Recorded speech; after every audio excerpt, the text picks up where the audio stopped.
मेरे दोस्तों, भारत में एजुकेशन को लेकर सिस्टम कितना सीरियस है, इस बात का अंदाजा इसी बात से लगाया जा सकता है। जब चुनाव आते हैं तो वोटिंग बूथ तुम्हारे गली मोहल्लों में लगाए जाते हैं। अगर कोई वोट नहीं डाल सकता तो गाड़ी घर तक भेज दी जाती है, क्योंकि एक भी वोट छूटना नहीं चाहिए। लेकिन जब बात पढ़ाई की आती है तो वही सिस्टम लाचार बन जाता है। एसएससी जैसे एग्जाम में बच्चों को 500 से 800 किलोमीटर दूर सेंटर भेजे गए हैं। न बस का इंतजाम है, न ठहरने की सुविधा है, न कोई पूछने वाला है।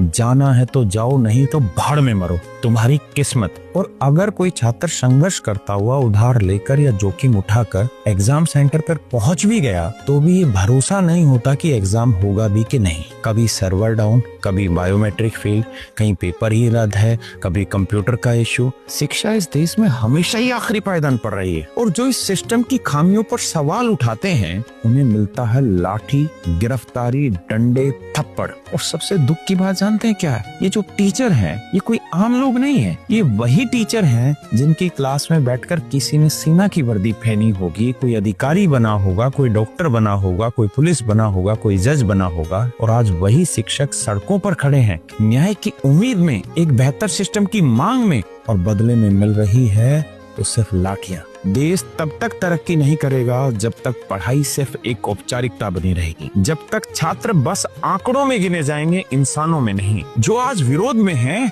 वो कल इस देश को संवार सकते थे, पर इस तंत्र ने इन्हें समस्या समझा। और इस सिस्टम की आदत है, जो समझ ना आए उसे कुचल दो।